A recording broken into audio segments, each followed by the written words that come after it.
अस्सलाम वालेकुम नाज़रीन, आप देख रहे हैं GM उर्दू और मैं हूं नसरीन बट। और इस वक्त हम एक्सपो सेंटर ही में मौजूद हैं और यहाँ पर स्टॉल है हरीम अदब का। इसकी एक ख़ास बात जो हम आपको बताना चाहते हैं, इनफरादियत इस स्टॉल की ये है कि यहाँ पर जो कुतब आपको दिखाई दे रही हैं वो तमाम ख़वातीन लिखारियों की हैं और इससे रिलेटेड जितने भी मैनेजमेंट के अफराद हैं या जितने भी यहाँ पर आपको लोग दिखाई देंगे, उसके पस पर्दा तमाम जो तहरीक है वो ख़वातीन की है। और यहाँ पर हम बात करते हैं स्टॉल पे जो मौजूद हैं कि ख़वातीन जो राइटर्स हैं किस तरह की बुक्स हैं यहाँ पर, और यहाँ पर वो कितनी ख़वातीन हैं जो दिलचस्पी ले रही हैं किताबें ख़रीदने में, और ये उनको किस तरह से प्रोवोक कर रही हैं कुतुब-बीनी के लिए। अस्सलाम वालेकुम। कैसी हैं आप?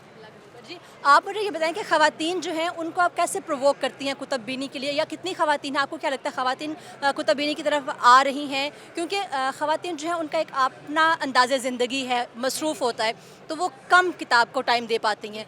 तो किस तरह से आप उनको प्रोवोक करते हैं कि कुतुब-बीनी की तरफ आएँ? आपका सवाल बहुत अच्छा है। हम लोग इनको मुख्तसर चीज़ें पढ़ने पर कहते हैं।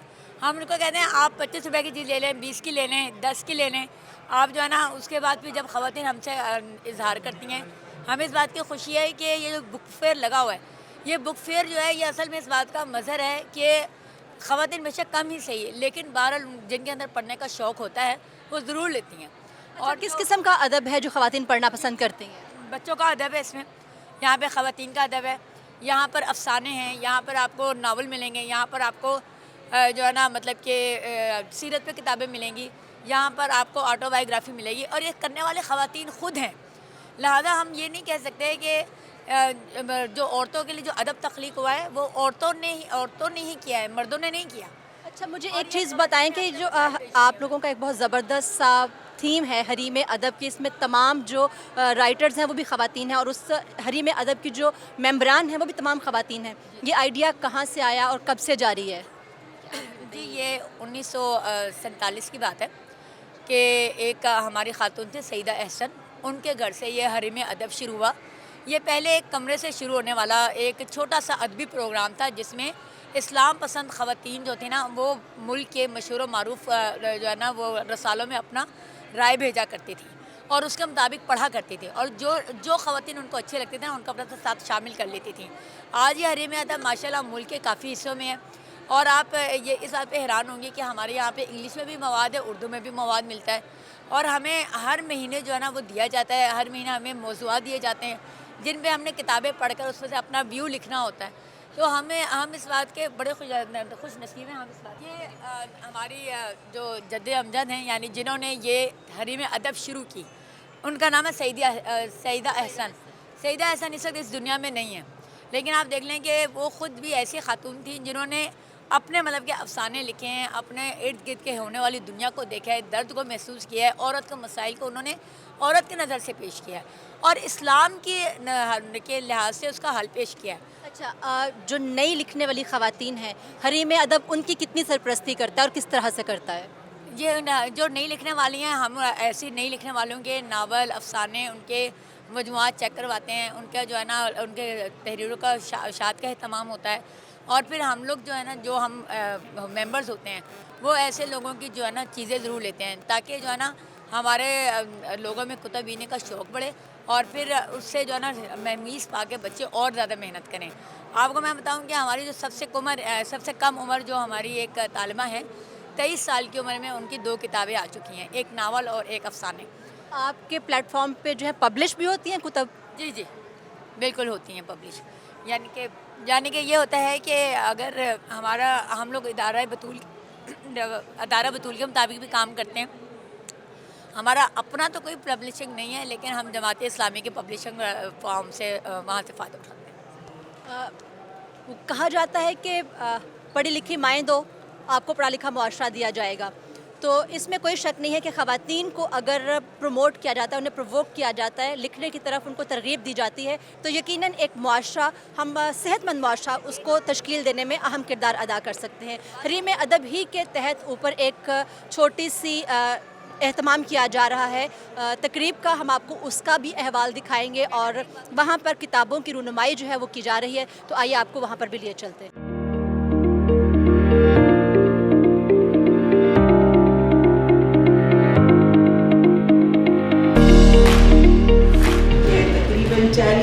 के बाद हरीम अदब की महफिल में शरीक हूँ।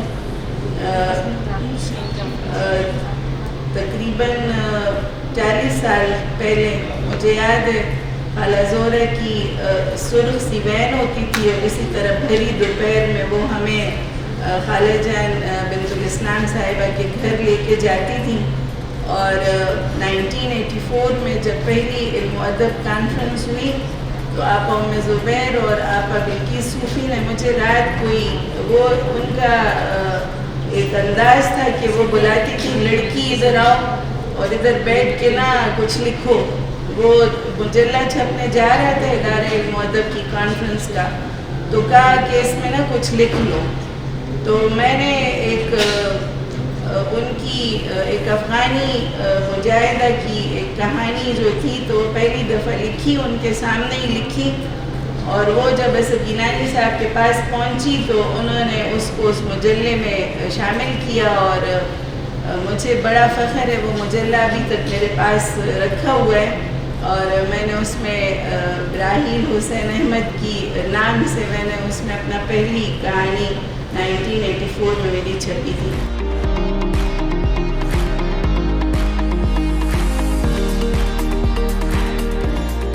कहानी होते हैं दुनिया को सुनाने के काबिल, कुछ लोग निशानी होते हैं बस दिल में छुपाने के काबिल, कुछ लोग गुजरते लम्हे हैं एक बार गए तो आते नहीं, हम लाख बुलाना चाहें भी परछाई भी उनकी पाते नहीं।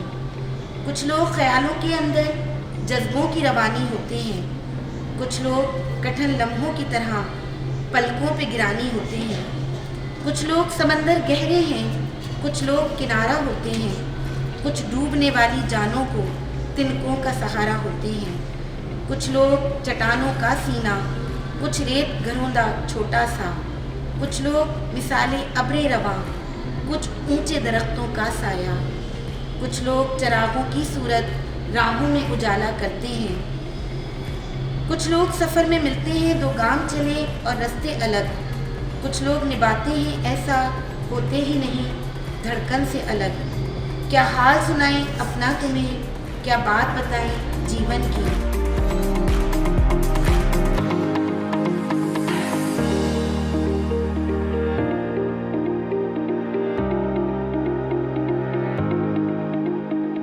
माल होता है, कॉलम देख लें, फीचर देख लें, कहानी ही है, लेकिन हर एक कहानी को जिस तरह बात करने का अंदाज़ मुख्तलिफ है, इस तरह कहानी कहने के भी अल्फाज मुख्तलिफ हैं, अंदाज मुख्तलिफ हैं, असालीब मुख्तलिफ हैं और हत्ता के लिखने वाले मुख्तलिफ हैं। बहुत से लोगों ने अगर कहानी के ट्रेंड्स पे या रुझानात पर उन्होंने कुछ कहने की कोशिश की है, इसी तरह कहानियों का भी अंदाज है।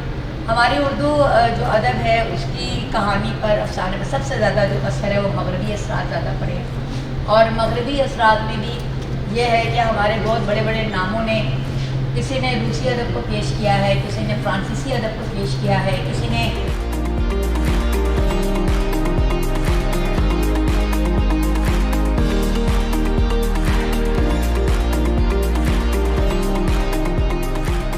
मेरा नाम ज़रफ़शां फ़रहीन है। पिछले 20 साल से मुख्तलिफ़ तहरीरें अल्हम्दुलिल्लाह ख़वातीन के मैगज़ीन में मिता की थी, लेकिन जब कुरान को पढ़ा तो ये अंदाज़ा हुआ कि क़लम अल्लाह ताला की तरफ से एक ज़िम्मेदारी है और अल्लाह ने यह कलम अपने अम्बिया को भी अता किया और अब नबी सल्लल्लाहु अलैहि वसल्लम की उम्मत के पास ये एक अमानत है। मेरे पास जब अल्लाह ताला ने इस सलाहियत को दिया है तो मुझे ये एहसास हुआ कि इस सलाहियत का इस्तेमाल भी मस्बत तरीके से इस तरह होना चाहिए कि मुआशरे में ना सिर्फ ये कि जहन साजी मस्बत अंदाज में हो सके बल्कि तामीर सीरत बिलखुसूस ख़वातीन के मसाइल। और अगर आप मेरा जो इस वक्त मजमुआ शाया हुआ है अफसानों का उसको देखें तो उसमें मैंने आलमी सतह पे उम्मत मुस्लिमा के दर्द को उजागर किया है। मैं समझती हूँ इस वक्त बहुत ज़रूरी है कि हर मुसलमान जहाँ मौजूद है उम्मत मुस्लिमा के दर्द को महसूस करे, और चाहे शाम हो, फ़लस्तीन हो, चाहे ईरान हो, चाहे इराक़ हो, कोई भी मुल्क हो, एक अपने मुसलमान बहन भाइयों की मदद के लिए हमेशा तैयार रहना, और दूसरे इस्लाम ने जो एक अमन का और मोहब्बत का दर्ज दिया है वो पूरी दुनिया तक पहुँचाना। मेरे इस किताब के मजमूए का खुलासा कह लें या मरकज़ी ख़याल यही है।